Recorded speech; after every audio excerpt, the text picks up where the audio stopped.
everyone, it's Justine and welcome to a new video. Today I'm showing off the new release from Concord and Ninth, giving you several ideas on what to do with it. Starting with the Hey There Turnabout stamp that also has two coordinating sentiment dies if you're interested. I'm going to start off by making my first card using this stamp set. Now the Turnabout stamps come with these really fun transparency sheets that make it really easy to turn the stamp about. And I have a full video on how these work now that I did last month, so if you haven't seen that yet, I'll link to it below in the video description, and I strongly encourage you to check that out first. However, I will go through the rough idea of it right now. So what you do is you grab your stamp and stamp side down, you're going to place it on this transparency sheet on the side that says this side up. You're going to line it up as best you can on the sheet and you'll see that the X is already on the transparency sheet for you. So no more drawing that X on the back of your stamps and messing them up. Then what you're going to do is you're going to grab whatever stamping tool that you own. Mine is the Misty. You're going to grab the Turnabout jig that Concord and Ninth sell separately or in that kit from last month. And you're going to line up the X of the transparency sheet with the X on the jig. I do recommend turning your mouse pad there upside down to the black part of your Misty because it makes it easier to see. You're going to close the door of the Misty, pick it up, and peel off that transparency sheet, and then it's good to go. Next up, you're going to add some removable adhesive onto the back of a card panel. And using the lines, the perforated lines, you can line up your card base. I tend to use the logo because I cut my panels 4 by 5 1/4, and the perforated area corners now there are for the 4 1/4 by 5 1/2. Now you're going to go ahead and ink up your stamp. I used Limoncello from Catherine Pooler for the first one. Turn your stamp, or your jig rather, 90 degrees and ink it up with a new color. I'm using Be Mine, and this is a really nice pink color, perfect for Valentine's Day. And you'll see that everything's lining up really nice. That banner is stamping perfectly with the hello inside, and everything is looking really great. Nothing's really overlapping. My next color that I'm going to be using is Tiki Torch, which is a yellowy orange, and I'm going to stamp that one down. And then lastly, I'm going to be using Lime Rickey for my fourth color to give it a little bit more of a darker contrast against those yellows and oranges. That is how you can create these really fun backgrounds, and I really enjoy those Turnabout stamps. And of course you can remove the adhesive on the back by using an adhesive eraser, but since I'm just going to put it onto a card base anyway, there's really no point. So I'm just going to now peel off that from the jig and it's good to go. I then die cut this really fun hello die. And this is one of the dies that comes in the coordinating set if you're interested in grabbing those. And I'm going to glue this using my Ultra Bond liquid adhesive and place it onto my card.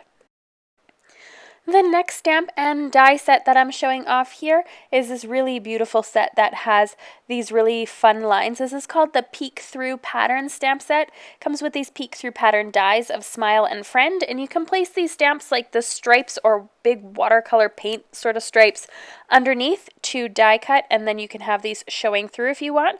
So I'm going to go ahead and I'm going to create all the some really quick backgrounds with just color simple stamping palette here for the most part. And so I'm going to go ahead and I'm going to stamp that very first stripe here using my Catherine Pooler inks. You can see I have it lined up in the middle there with a magnet because it is quite a long stamp. And then I'm just going to move my card rather than move my stamp over. And that's just a lot easier than removing your stamp each time. And I'm just going to stamp 3 different colors on the background to just make some simple backgrounds. The next one I'm using the same type of idea, but instead I'm using the thinner lines of the stripes, and I am using the Tiki Torch as well as the Limoncello, and then lastly I am using the Be Mine in the pink. The next one that I'm using here is this shorter brush stroke, and I'm going to be doing several of the colors here. I just finished refilling my inks, so I just decided to grab a Melon Ice instead, a little bit of a lighter color for this one. And then I'm going in with the same colors as before, the Be Mine Tiki Torch as well as the Limoncello. And I'm creating this background of brush strokes here, and I'm going to go ahead and stamp a sentiment stamp on it to complete the card. It's pretty simple, quick, and easy. I just went ahead and added that smile, and then I stamped that with some VersaFine ink and went ahead and added a little bit more by hoping that this brings a smile. and then I think that would be perfect for a card. I just wanted to show you what these dies do. So when I put these onto a card panel like the die Smile, the friend one is quite large, so it's perfect more for a scrapbooking size in my opinion, or a 5x7 card. You can then pop those out and you'll see that the Smile just embeds into the cardstock, and that's perfect for placing a background or something like that behind it. So that's exactly what I'm going to do with the Smile. I could pick from many backgrounds that I've just created, and I'm going to go ahead and stick this onto the ones with this small lines. I'm hoping it's okay that I've completely sped up this video, but it is quite simple techniques that I'm doing today and simple cards, so I think they're pretty straightforward and easy to understand. I'm just trying to give some ideas on what you can do with this new release.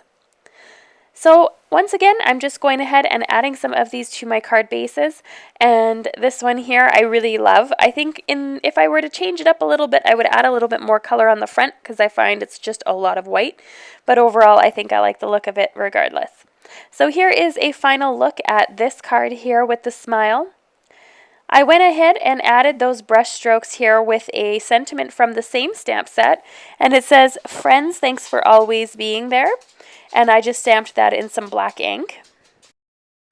You can hear the dog's claws just clicking on the floor. Again, I apologize. The last couple weeks I've been house sitting, and these animals have been in my videos on several occasions without me actually wanting them to be in there. So anyway, here's a final look at that card. Now coming up, I think, are my next two are my favorite stamp sets from this release. This one here is just absolutely stunning, called Floral Print Silhouette stamp set. And so you have this, all three of these circular sort of shapes all stamped together like a layering stamp in a way, but they all layer inside of each other instead of on top of each other. So let me show you how this works. So I'm going to place down my cardstock here, and I'm going to go ahead and grab the base of that stamp, and I'm going to stamp it there in the center of the card. So I'm going to be starting with the Be Mine pink ink, and I didn't want to use green or anything because I'm going to be using green obviously for the leaves, and then I wanted to keep it relatively simple. So here is the base of it, and then you're going to go ahead and line up the leaves. I found it easiest to just line up, pick the two flowers in the middle and line up from there. I found that to be the simplest way of doing things. Those two flowers in the center are quite distinct, so it works out well. Then I'm going to go ahead and stamp the actual flowers themselves. You can really do this in any order you like. It's completely up to you. If you stamp the flowers first, then stamping the base inside would be quite easy, and then the leaves, or I think the leaves would be the only one that would be a little bit more difficult, but overall, any order is fine. And then I'm going to go ahead and choose from this die set, and there's a house as well as several animals on there because some of the expressions that come on the stamp set are sort of animal puns. But I really liked this front door, that it actually cut out a front door that opens and you can reveal the floral background there. So I think that's really cool. And I'm going to stamp Welcome to the Neighborhood there in some Twilight gray ink from Catherine Pooler and call that a day on the card. I'm going to stick that on with some Ultra Bond so you can see how that door opens, and this door die is definitely a must-have. I think it's so cute. So that was the end of that card and that card idea, but I absolutely love this, and you could really vary up the layers of those colors to just make a card for winter. You could make really even masculine cards depending on your color choices would work as well. Especially pairing them with those antlers and things. This one here is the Pretty Poppies stamp and die set. So the stamp and die set coordinate actually separately from each other, even though they're the same theme. This one here, to be honest with you, I think the stamp is just so gorgeous that I ended up just simply stamping it in some gray ink and just making a very neutral card. I think it works in this case. And the stamp set is just stunning. So you could do obviously coloring, watercoloring with it, colored pencils. It's just really the possibilities here are completely endless. But like me, I like quick cards, easy cards, and that I can make in a couple of minutes. And this one definitely does the trick with just some simple stamping. I paired that stamp there with the Much Love stamp, and I stamped that in some black ink. And I probably, if I were to send this out to someone, I'm probably going to add maybe a couple of drops of Nouveau to add a little bit of color or something like that, because it is quite plain as far as this one goes. So I hope you enjoyed the new release from Concord and 9th and checking out all of this card inspiration here that I have. And if you're interested in grabbing the release or anything from the release, of course, I have links below in the video description. And don't forget to subscribe to my channel. Here I have a final look at this card as well as all the others. And you can see each one of them and just how quick, easy, and simple those were to create. That's what I love so much about Concord and Ninth. You can do advanced techniques, but really just the simple ones work just fine as well. And don't forget, there's always a free stamp set with a $60 purchase as well. It's this one here. If you're interested in checking out another video or that turnabout kit from last month, I have it linked here on the screen, and then you can subscribe to my channel where you're at it. Thanks so much for watching. Bye!